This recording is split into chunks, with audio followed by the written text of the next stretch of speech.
엄마, 이게 뭐예요? 할머니 레시피를 왜 엄마 이름으로 책을 냈어요? 선호의 분노 섞인 목소리에 영주는 차분하게 대답했습니다. 선호야, 흥분하지 마. 나도 할머니께 도움이 되려고 한 거야. 도움이요? 할머니 이름은 어디에도 없잖아요. 선호가 소리쳤습니다. 영주는 웃으며 말했어요. 선호야, 세상이 어떻게 돌아가는지 몰라? 내가 정리하고 내가 편집했어. 그리고 내가 사진도 찍었고 누구 거라고 할 수 있겠어? 새벽 5시 전통시장 한켠에서 가장 먼저 불이 켜지는 곳이 있습니다. 바로 정간의 국밥이었죠. 복내는 오늘도 어김없이 커다란 솥에 사골을 넣고 끓이기 시작했습니다.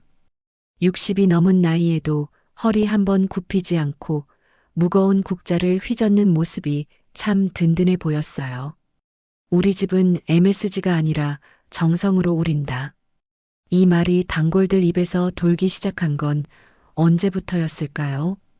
복내는 매일 같은 시간에 일어나 같은 자리에서 국밥을 끓였습니다. 사고를 우려내는 시간만 해도 5시간이 좋게 넘었죠. 그 긴 시간 동안 복내는 단 한 번도 자리를 비우지 않았습니다. 점심시간이 되면 좁은 골목길에 줄이 길게 늘어섰습니다. 회사원들, 시장 상인들, 근처 공사장 아저씨들까지 모두 복내의 국밥을 찾아왔어요. 사장님, 국밥 하나요? 하는 소리가 끊이지 않았죠. 복내는 그 많은 손님들 얼굴을 다 기억했습니다. 누가 맵게 먹는지, 누가 김치를 더 좋아하는지 모두 알고 있었어요. 하지만 복내의 삶이 마냥 화목하지만은 않았습니다. 10년 전 며느리 영주가 집을 나간 후로 아들 내외와는 왕래가 끊어졌거든요. 명절에도 연락 한 통 없는 게 일상이 된 지 오래였습니다. 혼자 살기엔 너무 큰 집에서 복내는 매일 국밥집에서 보내는 시간이 더 편했어요. 그런 어느 날 복내의 국밥집에 낯선 손님이 들어왔습니다. 29살 총각 선우였죠. 복내는 한눈에 알아봤습니다. 바로 자신의 손자였어요. 몇 년 만에 보는 손자는 많이 야위어 있었습니다. 회사 생활에 지친 듯 어두운 표정으로 국밥 한 그릇을 주문했죠. 할머니, 오랜만입니다. 선우의 목소리는 힘이 없었습니다. 복내는 평상시보다 더 정성스럽게 국밥을 끓였어요. 선우가 좋아하던 깍두기도 듬뿍 담아주고 국물도 진하게 우려서 내왔죠. 선우는 한 숟가락 뜨자마자 눈물이 났습니다. 어린 시절 할머니 집에서 먹던 그 맛 그대로였거든요. 할머니, 여기서 좀 머물러도 될까요? 선우의 물음에 복내는 아무렇지 않게 대답했습니다. 그래라, 오랜만에 왔는데 천천히 있다 가거라. 투박한 말투지만 그 속에는 따뜻한 마음이 가득했어요. 그날 밤 복내는 선우에게 작은 방을 내주었습니다. 국밥집 뒤쪽에 있는 조그만 공간이었지만 선우에게는 충분했죠. 복내는 선우를 위해 정성껏 저녁을 차려줬습니다. 된장찌개, 김치찜, 갓 지은 밥까지. 선우는 오랜만에 제대로 된 집밥을 먹었어요. 할머니, 이 맛을 어떻게 잊을 수 있었을까요? 선우가 말했습니다. 복내는 빙그레 웃으며 대답했죠. 세상에 진짜 필요한 건 위로지. 그건 따뜻한 국물 한 숟갈이면 돼. 그 말을 들은 선우의 마음에 무언가 따뜻한 것이 스며들었습니다. 회사에서 받았던 스트레스, 번아웃으로 인한 우울함이 국물 한 방울씩 녹아내리는 것 같았어요. 복내의 국밥집은 단순히 음식을 파는 곳이 아니었습니다. 그곳은 상처받은 마음을 치유하는 공간이었죠. 다음 날부터 선우는 복내의 국밥집 일을 도왔습니다. 설거지도 하고 재료 정리도 하며 할머니와 함께 시간을 보냈어요. 복내는 오랜만에 가족과 함께하는 시간이 즐거웠습니다. 손자가 옆에 있으니 국밥 끓이는 일도 한결 가벼워졌죠. 선우가 복내의 국밥집에서 지낸 지 한 달쯤 지났을 때였습니다. 평소와 다를 바 없던 어느 화요일 오후 국밥집에 낯선 손님들이 들어왔어요. 정장 차림에 커다란 카메라를 든 사람들이었죠. 복례는 처음에는 당황했지만 곧 평상심을 되찾았습니다. 안녕하세요. 저희는 지역방송국 다큐멘터리 팀입니다. 그중 한 명이 정중하게 인사를 건넸어요. 전통 한식의 뿌리를 찾다라는 주제로 촬영을 진행하고 있는데 이곳 국밥집이 유명하다고 해서 찾아왔습니다. 복례는 어리둥절한 표정을 지었습니다. 우리 같은 국밥집이 뭐가 특별하다고. 하지만 제작팀은 이미 마음을 정한 듯 보였어요. 복례의 솜씨를 직접 보고 감탄했거든요. 사고를 우려내는 정성스러운 모습, 손님 하나하나를 챙기는 따뜻한 마음씨까지 모든 것이 그들의 마음을 사로잡았습니다. 어머니, 정말 대단하십니다. 이런 정성으로 국밥을 끓이시는 분이 계시다니. PD는 진심으로 감탄했어요. 복례는 쑥스러워하며 대답했죠. 그냥 손님들이 맛있게 드셨으면 하는 마음뿐이에요. 선우는 할머니 옆에서 조용히 촬영을 지켜봤습니다. 외국어를 전공한 덕분에 제작팀이 필요로 하는 자료 번역이나 정리 작업을 도와줄 수 있었어요. 복례의 이야기를 더 많은 사람들에게 알릴 수 있다는 생각에 선우의 마음도 설렜습니다. 촬영은 이틀에 걸쳐 진행되었습니다. 복례가 새벽부터 국밥을 끓이는 모습부터 시작해서 손님들과 정겹게 대화하는 장면까지 세세하게 담았죠. 특히 복례가 정성이 바로 비법이라고 말하는 부분은 제작팀 모두를 감동시켰습니다. 세상에는 화려한 요리가 많지만 진짜 맛있는 건 마음이 들어간 음식이에요.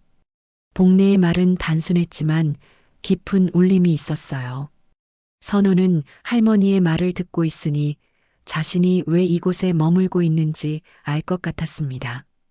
며칠 후 방송이 나갔습니다. 제목은 60년 한 자리 정성으로 우린 국밥 이야기였어요. 복례는 텔레비전 속 자신의 모습을 보며 신기해했죠. 이게 정말 나야? 하며 연신 웃었습니다. 선우도 할머니의 모습이 화면에 나오는 것을 보니 뿌듯했어요. 방송 반응은 폭발적이었습니다. 다음 날부터 국밥집에는 외지에서 온 손님들이 몰려들기 시작했어요. 텔레비전에서 봤는데 정말 맛있다던데요. 할머니 손맛이 그리워서 왔어요. 평소보다 몇 배나 많은 손님들이 찾아왔습니다. 복례는 당황스러워했지만 선우가 옆에서 도와주니 힘이 났습니다. 주문받기, 서빙, 계산까지 선우가 척척 해내니 일이 한결 수월해졌죠. 복례는 선우를 보며 고마운 마음이 들었습니다. 그런데 바로 그 주말 예상치 못한 일이 벌어졌습니다. 복례의 국밥집에 전며느리 영주가 나타난 것이었어요. 10년 만에 보는 영주의 모습은 예전과 많이 달라 보였습니다. 세련된 옷차림에 화장도 진하게 한 모습이었죠. 어머니, 오랜만입니다. 영주의 인사는 형식적이었어요. 복례는 놀랐지만 평상심을 유지했습니다. 그래, 영주야. 오랜만이네. 영주는 국밥집 안을 둘러보며 말했습니다. 이런 데서도 사람이 몰리긴 하는구나. 비꼬는 듯한 말투였지만 복례는 대꾸하지 않았어요. 선우는 어머니의 갑작스러운 등장에 당황했지만 인사를 건넸습니다. 엄마, 왜 갑자기? 선우가 물으려는 순간 영주가 말을 끊었습니다. 선우야, 내가 여기 있다고 해서 왔어. 할머니 일 도와드리고 있다며? 영주는 말은 그렇게 했지만 눈빛이 불안해 보였습니다. 계속 국밥집 안을 살피며 무언가를 찾는 듯한 모습이었죠. 복례는 영주의 그런 모습을 조용히 지켜봤습니다. 영주가 국밥집에 나타난 다음 날 복례는 평소와 다름없이 새벽부터 국밥을 끓이기 시작했습니다. 하지만 마음 한편이 편치 않았어요. 10년 만에 나타난 전며느리의 모습이 계속 머릿속에 맴돌았거든요. 영주는 왜 갑자기 나타났을까요? 점심시간이 되자 영주가 다시 국밥집에 들어왔습니다. 이번에는 혼자가 아니었어요. 정장 차림의 중년 남성 2명이 함께였죠. 복례는 인사를 건넸지만 영주의 대답은 차가웠습니다. 어머니, 이분들은 출판사에서 일하시는 분들이에요. 영주가 소개했습니다. 요즘 전통 요리에 관심이 많으시거든요. 출판사 직원들은 정중하게 인사를 건넸지만 복례는 왠지 불편한 기분이 들었어요. 국밥을 먹으면서 영주는 복례에게 말했습니다. 어머니, 이제 나이도 있으시고 하니까 그만 좀 하시면 어때요? 갑작스러운 말에 복례는 당황했어요. 뭘 그만하라는 거냐? 복례가 물으니 영주는 대답했죠. 이 국밥집 말이에요. 언제까지 이렇게 힘들게 사실 거예요? 그리고 혹시 모르니까 국밥 레시피 같은 것도 정리해 두세요. 시대는 바뀌었어요. 영주의 말에는 조롱하는 듯한 뉘앙스가 섞여 있었습니다. 복례는 조용히 그 말을 흘려들었습니다. 하지만 선우는 달랐어요. 어머니의 말에 분노가 치밀어 올랐죠. 엄마, 무슨 소리예요? 할머니가 뭘 잘못했다고 그런 말을 하세요? 선우의 목소리가 높아졌습니다. 선우야, 내가 뭘 알아? 할머니가 힘들어 하시는 거 못 봤어? 영주는 오히려 선우를 나무랐어요. 하지만 선우는 물러서지 않았습니다. 할머니는 이 일이 좋으시다고 하셨어요. 왜 엄마가 그런 결정을 하려고 해요? 출판사 직원들은 그들의 대화를 조용히 지켜봤습니다. 그중 한 명이 영주에게 눈짓을 보냈어요. 영주는 고개를 끄덕이며 복례에게 다시 말했습니다. 어머니, 정말로 레시피 정리 한번 해보세요. 요즘 할머니 요리책이 인기거든요.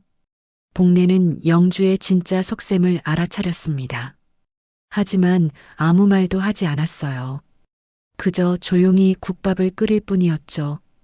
영주는 복례의 침묵을 동의로 받아들였습니다. 사실 영주는 몇 달 전부터 출판사 기획팀과 함께 할머니 레시피 수집 프로젝트를 준비하고 있었습니다. 전통 요리에 대한 관심이 높아지면서 이런 책들이 잘 팔리고 있었거든요.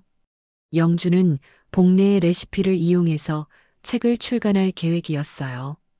더 놀라운 건 영주가 이미 준비를 마쳤다는 것입니다.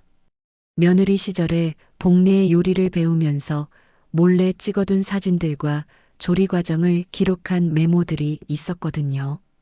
영주는 그것들을 정리해서 요리책으로 만들 생각이었습니다. 저 촌스러운 할머니 국물 맛을 내가 세련되게 포장해줘야겠지. 영주는 속으로 생각했어요. 복례의 레시피는 좋지만 너무 전통적이라고 여겼습니다. 자신이 현대적으로 각색한다면 더 많은 사람들이 좋아할 거라고 믿었죠. 그날 오후 영주는 출판사 직원들과 함께 국밥집을 나섰습니다. 복례는 그들이 떠나는 모습을 조용히 지켜봤어요. 선우는 여전히 화가 나 있었습니다. 할머니, 엄마가 왜 저런 말을 하는지 모르겠어요. 괜찮다, 선우야. 복례가 말했습니다. 사람 마음이라는 게 다 다르니까. 복례는 영주의 속셈을 대충 짐작하고 있었지만 굳이 말하지 않았어요. 그저 자신이 할 일을 할 뿐이었죠. 하지만 선우는 계속 신경이 쓰였습니다. 어머니가 왜 갑자기 나타나서 할머니에게 그런 말을 했는지 이해할 수 없었어요. 그리고 출판사 사람들과 함께 온 것도 수상했습니다. 며칠 후 영주는 혼자 국밥집에 또 나타났습니다. 이번에는 스마트폰을 들고 있었어요. 어머니, 요리하시는 모습 좀 찍어도 될까요? 기념으로요. 복례는 별로 내키지 않았지만 거절하지 못했습니다. 영주는 복례가 국밥을 끓이는 모습을 자세히 촬영했습니다. 재료 준비부터 완성까지 모든 과정을 빠짐없이 기록했어요. 그리고 복내가 쓰는 양념의 양까지 세심하게 관찰했죠. 어머니, 이 맛을 어떻게 내시는 거예요? 영주가 물었습니다. 복내는 성의껏 대답했어요. 특별한 건 없어. 그냥 정성껏 끓이는 거지. 하지만 영주는 더 구체적인 답을 원했습니다. 영주가 복내의 요리 과정을 촬영하고 간 지 석 달이 지났습니다. 그동안 복내의 국밥집은 방송 효과로 꾸준히 손님들이 찾아왔어요. 선우도 할머니 일을 도우며 차츰 마음의 안정을 찾아가고 있었죠. 평범한 일상이 이어지는 줄 알았는데 어느 날 충격적인 소식이 들려왔습니다. 그날 아침 단골 손님 중 한 명이 책 한 권을 들고 국밥집에 들어왔어요. 사장님, 이거 보세요. 신기한 책이 나왔네요. 그가 내민 책의 제목은 김영주의 힐링 밥상이었습니다. 복내는 책 표지를 보고 깜짝 놀랐어요. 자신이 끓이는 국밥 사진이 크게 실려 있었거든요. 선우가 급하게 책을 받아들었습니다. 목차를 펼쳐보니 더욱 놀라웠어요. 할머니 비법 사골국밥, 정성 담은 찜닭, 시원한 나박김치, 부드러운 수육 등 모두 복내가 만드는 음식들이었습니다. 선우는 황급히 책장을 넘겨봤죠. 책 안에는 복내의 레시피가 고스란히 들어 있었습니다. 사골 우리는 시간부터 양념 비율까지 세세한 부분이 다 기록되어 있었어요. 하지만 복내의 이름은 어디에도 없었습니다. 모든 것이 김영주의 레시피로 소개되어 있었죠.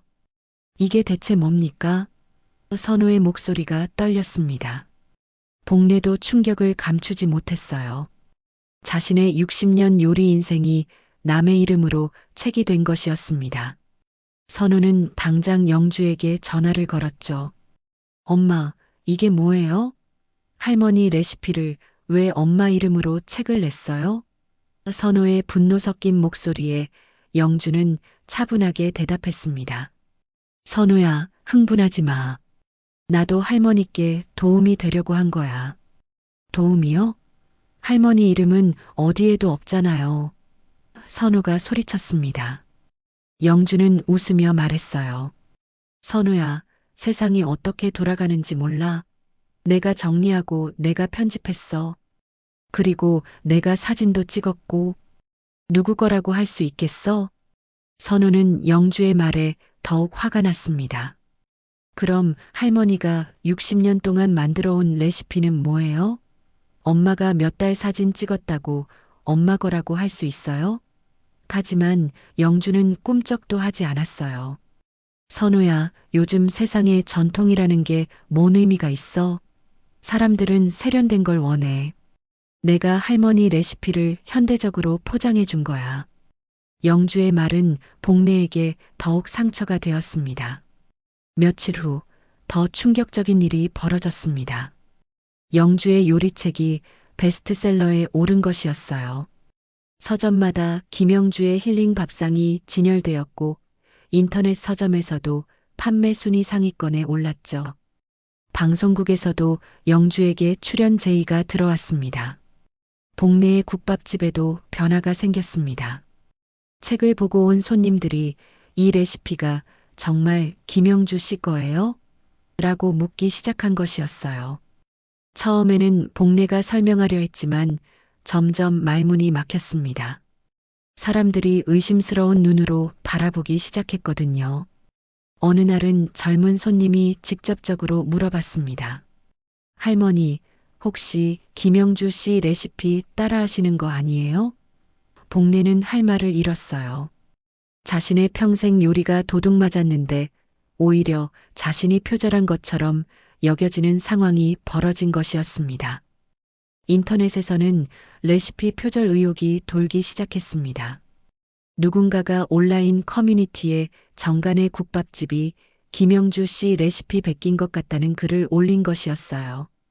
댓글에는 요즘 할머니들이 유명인 레시피 따라하는 경우가 많다는 말들이 달렸죠. 복내는 몰려오는 손님들 앞에서도 점점 위축되기 시작했습니다. 예전처럼 자신있게 요리를 하기가 어려워졌어요. 선우는 그런 할머니의 모습을 보며 마음이 아팠습니다. 분명히 할머니의 레시피인데 왜 할머니가 움츠러들어야 하는지 이해할 수 없었어요. 영주는 한편으로 방송 출연까지 하며 힐링 요리 연구가로 각광받고 있었습니다. TV에서는 전통의 맛을 현대적으로 재해석한 김영주 씨라고 소개했어요. 영주는 당당하게 어릴 때부터 할머니께 배운 비법이라고 설명했죠. 복례는 그런 영주의 모습을 텔레비전에서 보며 깊은 상처를 받았습니다. 자신의 평생이 담긴 요리가 남의 것이 되어버린 현실이 받아들여지지 않았어요. 선우는 할머니의 그런 모습을 보며 분노했지만 어떻게 해야 할지 막막했습니다. 그날 밤 복례는 선우에게 말했습니다. 선우야, 나는 괜찮다. 그냥 내 요리를 사람들이 좋아해주면 돼. 하지만 복례의 목소리에는 깊은 슬픔이 배어 있었어요. 선우는 할머니의 그 말이 더욱 마음 아팠습니다. 영주의 요리책이 출간된 지 한 달이 지나면서 복례의 국밥집 상황은 더욱 심각해졌습니다. 인터넷에서 표절 논란이 계속 확산되었고 예전만큼 손님들이 찾아오지 않게 되었어요. 설상가상으로 일부 손님들은 복례를 의심스러운 눈으로 바라보기 시작했습니다. 어느 날 점심시간 젊은 커플이 국밥집에 들어와서는 복례에게 직설적으로 물어봤어요. 할머니, 인터넷에서 보니까 김영주 씨 레시피 베껴서 장사한다던데 사실이에요? 복례는 그 말에 깊은 상처를 받았습니다. 평생을 정직하게 살아온 자신이 도둑 취급을 받는 상황이 견디기 어려웠어요. 그게 아니에요. 할머니가 원조예요. 선우가 대신 설명했지만 손님들은 믿지 않았습니다. 그럼 왜 책에는 김영주 씨 이름이 나와 있어요? 요즘 할머니들이 유명한 레시피 따라하는 경우 많잖아요. 그들의 말에 복례는 더 이상 변명할 기력도 없었어요. 복례는 그날부터 국밥을 끓이면서도 마음이 무거웠습니다. 60년 동안 한결같이 지켜온 자리에서 자신이 가짜 취급을 받고 있다는 사실이 견디기 힘들었어요. 선우는 그런 할머니의 모습을 보며 가슴이 미어졌습니다. 며칠 후 더욱 충격적인 일이 벌어졌습니다. 시장 상인회에서 복례를 불러 조용한 이야기를 나누자고 했어요. 상인회장은 조심스럽게 말을 꺼냈습니다. 복례 씨, 요즘 시장 이미지 때문에 걱정이 많아요. 인터넷에서 우리 시장이 짝퉁 음식 파는 곳이라고 소문이 나고 있어요. 복례는 그 말을 듣고 깊은 절망감을 느꼈습니다. 자신 때문에 동료 상인들까지 피해를 보고 있다는 생각이 들었어요. 내가 잘못했나? 복례는 자신을 의심하기 시작했습니다. 정말로 자신이 뭔가 잘못한 것은 아닌지 혼란스러웠어요. 그날 밤 복례는 잠을 이룰 수 없었습니다. 평생을 바쳐 지켜온 자리에서 의심받고 있다는 현실이 받아들여지지 않았어요. 선우는 할머니가 뒤척이는 소리를 들으며 마음이 아팠습니다. 어떻게든 할머니를 도와드리고 싶었지만 방법을 찾을 수 없었어요. 다음 날 아침 복례는 평소보다 일찍 일어나 국밥집으로 갔습니다. 하지만 국밥을 끓이는 손길이 예전 같지 않았어요. 자신감을 잃은 복례의 모습을 본 선우는 더욱 안타까웠습니다. 할머니, 괜찮으세요? 선우가 물어봤지만 복례는 힘없이 고개만 끄덕였어요. 점심시간이 되어도 손님은 별로 오지 않았습니다. 예전에는 줄을 서서 기다리던 자리가 한산해 보였어요. 가끔 오는 손님들도 복례를 의심스러운 눈으로 바라봤습니다. 복례는 점점 위축되어 갔어요.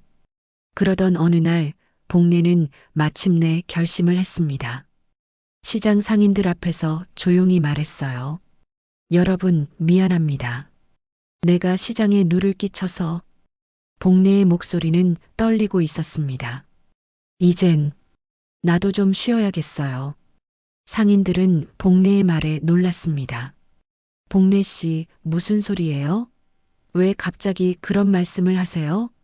하지만 복례의 마음은 이미 정해져 있었어요. 아니에요. 나이도 있고 하니까 이제 그만하려고요. 선우는 할머니의 말을 듣고 무릎을 꿇고 말렸습니다.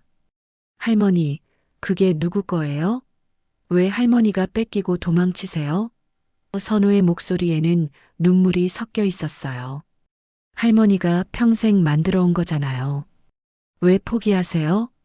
하지만 복례는 이미 지쳐 있었습니다. 선우야, 세상 일이라는 게 다 뜻대로 되는 건 아니다. 나는 이제 충분히 살았어. 복례의 말에 선우는 더욱 절망했어요. 할머니가 이렇게 포기하는 모습을 보는 것이 견디기 어려웠습니다.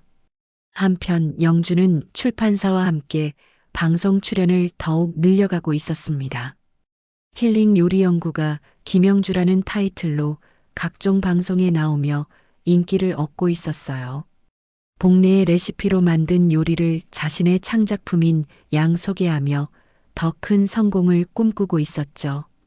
복례는 그런 영주의 모습을 텔레비전에서 보며 더욱 마음이 아팠습니다.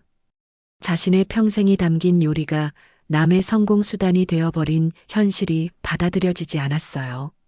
하지만 이제는 싸울 기력도 남아있지 않았습니다. 그날 저녁 복례는 마지막으로 국밥솥을 바라봤습니다. 60년 동안 자신과 함께했던 그 솥에는 수많은 추억이 담겨 있었어요. 새벽부터 밤늦게까지 끓여왔던 국밥들, 그리고 그 국밥을 맛있게 먹어준 손님들의 얼굴이 떠올랐습니다. 복례는 조용히 솥뚜껑을 닫았습니다. 이제 정말 끝이구나. 복례의 눈에서 눈물이 흘러내렸어요. 선우는 그런 할머니를 보며 주먹을 꽉 쥐었습니다. 이대로 끝낼 수는 없었어요. 할머니의 억울함을 반드시 풀어드리고 싶었습니다. 복례가 폐업을 선언한 다음 날 선우는 잠을 이루지 못했습니다. 할머니가 억울하게 당하는 모습을 그냥 지켜볼 수만은 없었어요. 새벽에 일어난 선우는 할머니 방 서랍을 조심스럽게 열어봤습니다. 거기에는 복례가 평생에 걸쳐 정리해둔 손글씨 레시피들이 가득했어요. 할머니, 선우는 그 레시피들을 보며 마음이 뭉클해졌습니다. 세월이 흘러 누렇게 변한 종이에는 복례의 정성스러운 글씨로 요리법이 빼곡히 적혀 있었어요.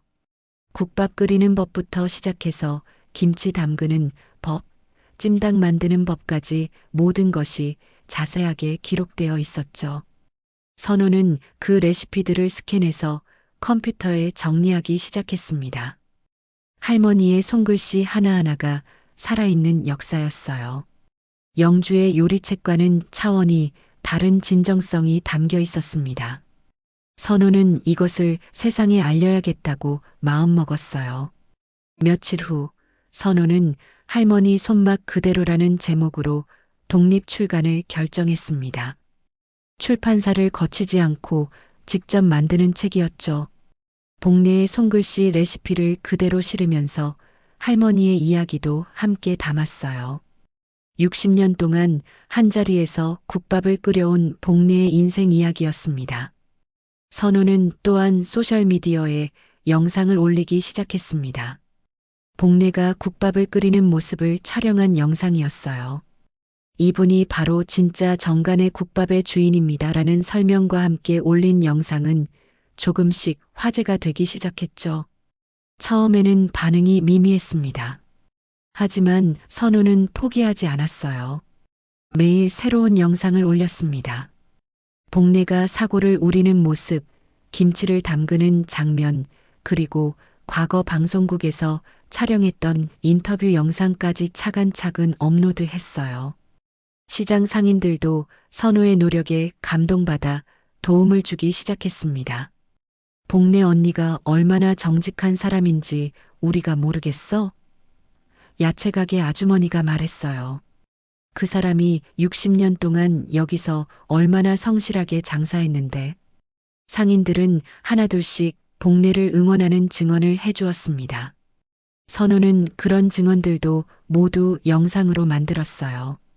시장 상인들이 복례에 대해 이야기하는 모습, 오랜 단골 손님들이 복례의 진짜 실력을 증명하는 장면들이 계속 올라갔습니다. 조금씩 사람들의 관심이 모이기 시작했어요. 어느 날 놀라운 일이 벌어졌습니다. 유명한 중견 요리 심사위원 박철수 씨가 선우의 영상을 보고 직접 연락을 해온 것이었어요. 젊은이, 할머니 요리가 정말 대단하네요. 혹시 대한민국 향토 음식 대회에 참가할 생각은 없으세요? 선우는 깜짝 놀랐습니다. 대한민국 향토 음식 대회는 전국에서 가장 권위 있는 요리 대회 중 하나였거든요. 박철수 씨는 계속 말했어요. 할머니의 전통 레시피와 젊은이의 열정이 합쳐지면 분명 좋은 결과가 있을 겁니다. 선우는 복례에게 이 소식을 전했습니다. 하지만 복례는 처음에 반대했어요. 아니다, 선우야. 이제 그만하자. 나는 지쳤어. 복례는 더 이상 세상과 싸우고 싶지 않았습니다. 하지만 선우는 포기하지 않았어요. 할머니, 이게 마지막 기회일지도 몰라요. 할머니의 진짜 실력을 보여줄 수 있는 기회예요. 선우는 간절하게 부탁했습니다. 제가 다 할게요. 할머니는 그냥 요리만 가르쳐 주세요. 며칠 동안 고민하던 복례는 마침내 마음을 열었습니다. 선우의 열정을 보며 자신도 다시 한번 용기를 내보기로 했어요. 그래, 한번 해보자. 하지만 내가 요리해야 해. 나는 이제 손이 떨려서 안 돼. 손맛은 할머니 거지만 선우야, 넌 마음맛을 알더라. 내가 해라. 복례가 말했습니다. 선우는 할머니의 그 말에 큰 감동을 받았어요. 할머니가 자신을 믿고 맡겨주신다는 것이 고마웠습니다. 대회 준비가 시작되었습니다. 복례는 선우에게 국밥 끓이는 비법을 하나하나 가르쳐 주었어요. 사골 고르는 법부터 시작해서 불 조절하는 방법, 양념 넣는 타이밍까지 세심하게 알려주었죠. 선우는 할머니의 가르침을 받으며 점점 실력이 늘어갔습니다. 선우야, 요리는 기술이 아니라 마음이야. 복례가 말했어요. 내 마음이 따뜻하면 음식도 따뜻해져. 그게 비법이야. 선우는 할머니의 말을 가슴 깊이 새겼습니다. 드디어 대회 본선 진출 소식이 전해졌습니다. 복례의 전통 레시피와 선우의 정성스러운 요리 실력이 인정받은 것이었어요. 선우는 기뻐하며 할머니에게 달려갔습니다. 할머니, 우리 본선에 진출했어요. 복례도 오랜만에 환한 미소를 지었습니다. 그래, 잘했다. 이제 진짜 시작이구나. 할머니의 격려에 선우는 더욱 힘이 났어요. 이제 정말로 할머니의 억울함을 풀어드릴 기회가 온 것이었습니다. 대한민국 향토 음식 대회 결선 당일 서울 올림픽 공원 내 대형 요리 스튜디오에는 전국에서 모인 참가자들과 방청객들로 가득했습니다. 선우는 복례와 함께 무대 뒤에서 긴장한 채로 대기하고 있었어요. 복례도 오랜만에 정장을 차려입고 선우를 응원하러 왔습니다. 할머니, 떨려요. 선우가 말했습니다.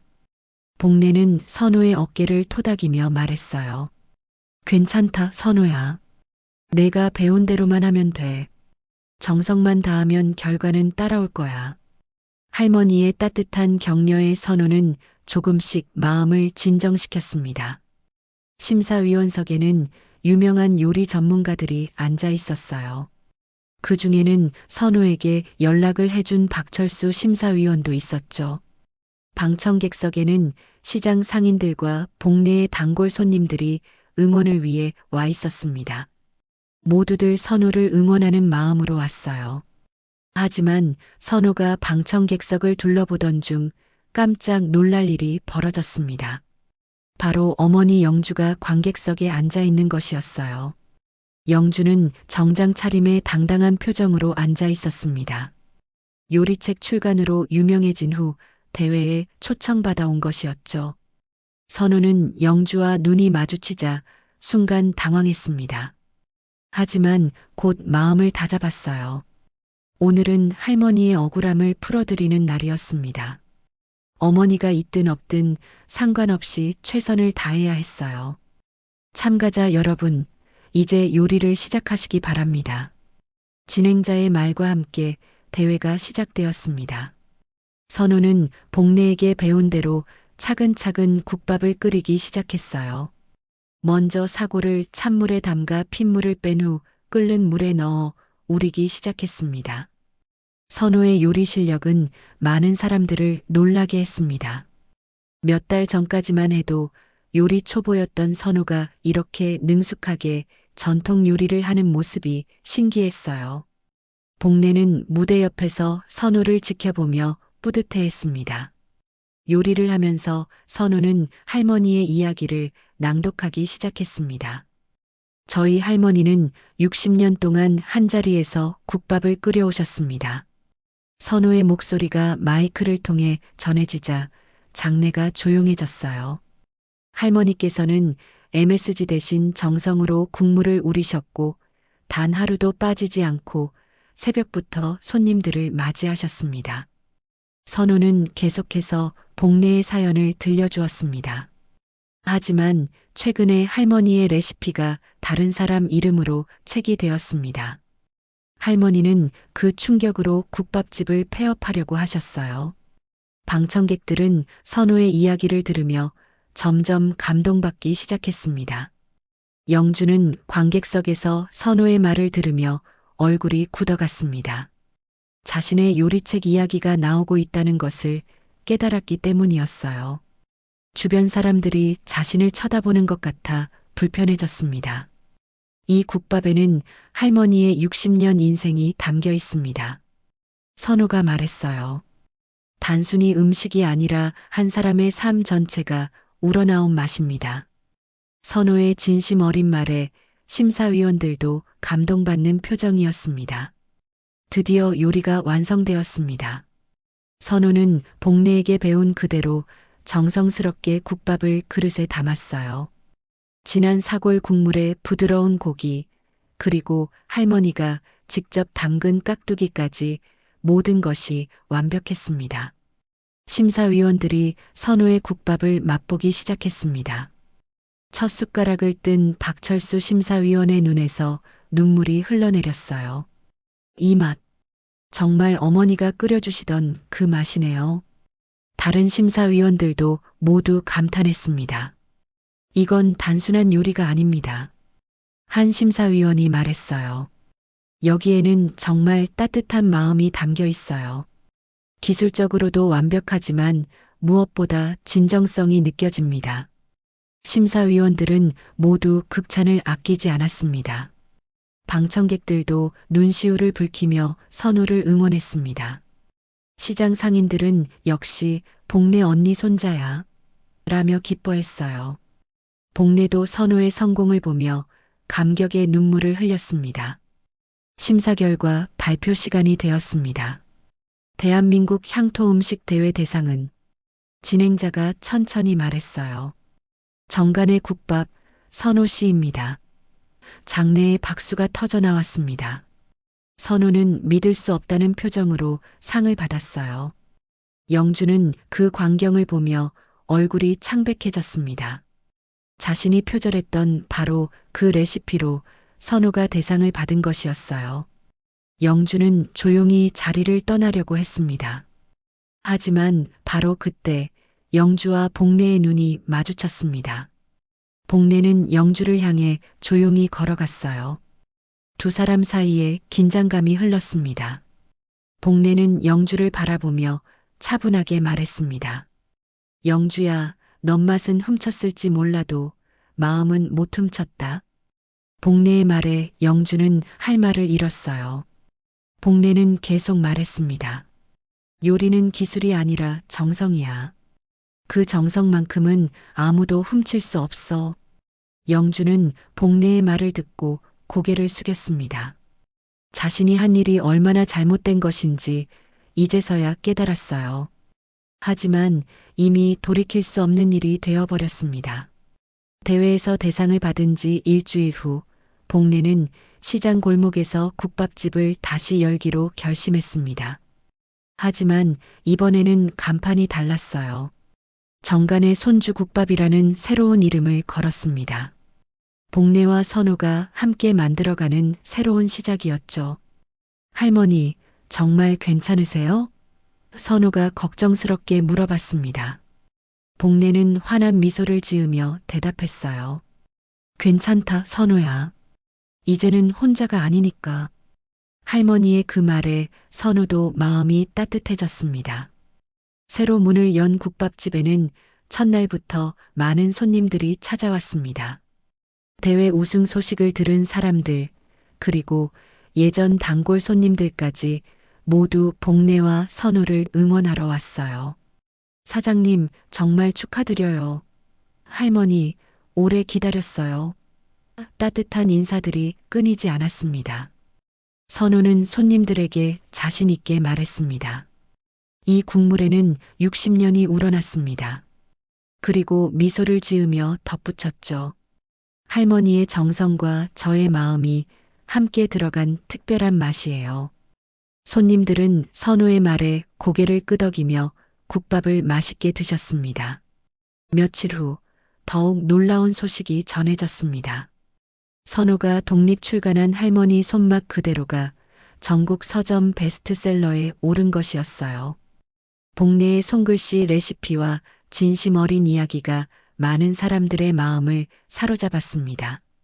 할머니, 우리 책이 베스트셀러래요. 선우가 기뻐하며 소식을 전했습니다. 복례는 믿을 수 없다는 표정을 지었어요. 정말이냐? 내 손글씨가? 복례는 자신의 평생이 담긴 레시피가 드디어 인정받게 된 것이 감격스러웠습니다. 방송국에서도 연락이 왔습니다. 복례와 선우의 이야기를 다큐멘터리로 만들고 싶다는 제안이었어요. 할머니와 손자가 함께 지켜낸 전통의 맛이라는 주제였습니다. 복례는 처음엔 망설였지만 선우의 권유로 촬영에 응하기로 했어요. 다큐멘터리는 큰 반향을 일으켰습니다. 복례의 진솔한 인생 이야기와 선우의 할머니를 향한 사랑이 시청자들에게 깊은 감동을 주었어요. 특히 요리는 기술이 아니라 마음이라는 복례의 말은 많은 사람들에게 울림을 주었습니다. 한편 영주는 출판계에서 점점 설 자리를 잃어가고 있었습니다. 대회 이후 복례의 진실이 알려지면서 영주의 요리책에 대한 의혹이 커졌어요. 출판사에서도 영주와의 계약을 해지했고 방송 출연도 모두 취소되었습니다. 영주는 결국 조용히 사라졌습니다. 어디로 갔는지 아무도 모르게 말이에요. 복례는 영주의 소식을 들으며 복잡한 마음이 들었지만 더 이상 미워하지 않았습니다. 사람 일이라는 게 다 그런 거지. 복례는 담담하게 말했어요. 시간이 흐르면서 정간의 손주국밥은 더욱 유명해졌습니다. 전국에서 사람들이 복례의 국밥을 맛보기 위해 찾아왔어요. 하지만 복례와 선우는 변하지 않았습니다. 여전히 새벽부터 정성스럽게 국밥을 끓이고 손님들을 따뜻하게 맞이했죠. 어느 날 저녁 복례는 선우와 함께 국밥집 정리를 하며 말했습니다. 선우야, 고맙다. 선우는 고개를 들어 할머니를 바라봤어요. 뭐가요, 할머니? 복례는 잠시 말을 멈췄다가 천천히 이야기했습니다. 내 손맛이 아니라 내 인생을 알아줘서 고맙다, 선우야. 복례의 목소리에는 깊은 감사의 마음이 담겨 있었어요. 내가 없었다면 나는 그냥 억울하게 끝났을 거야. 하지만 내가 내 마음을 알아줘서 이렇게 다시 시작할 수 있었어. 선우는 할머니의 말을 듣고 눈물이 났습니다. 할머니, 제가 더 고마워요. 할머니 덕분에 정말 소중한 걸 배웠어요. 선우가 말했어요. 사람의 진심이 얼마나 소중한지, 그리고 가족이 얼마나 소중한지 알게 됐어요. 두 사람은 서로를 바라보며 미소를 지었습니다. 국밥집 안에는 따뜻한 온기가 가득했어요. 60년 동안 이어져 온 복례의 정성과 선우의 마음이 만나 새로운 이야기를 만들어가고 있었습니다. 할머니, 내일도 맛있는 국밥 끓여봐요. 선우가 말했습니다. 복례는 고개를 끄덕이며 대답했어요. 그래, 내일도 정성껏 끓여보자. 그날 밤 복례는 오랜만에 편안한 잠을 잤습니다. 평생의 한이 풀린 마음으로 말이에요. 선우도 할머니 옆에서 편안히 잠들었습니다. 다음 날 새벽 복례와 선우는 다시 국밥집으로 향했습니다. 오늘도 많은 사람들이 그들의 정성 어린 국밥을 기다리고 있을 것이었어요. 국물처럼 깊고 따뜻한 그들의 인생은 이제 새로운 장을 써나가고 있었습니다. 정간의 손주국밥의 간판이 아침 햇살에 반짝이며 새로운 하루의 시작을 알리고 있었습니다. 복례와 선우의 이야기는 끝났지만 그들이 만들어가는 따뜻한 일상은 계속될 것이었어요.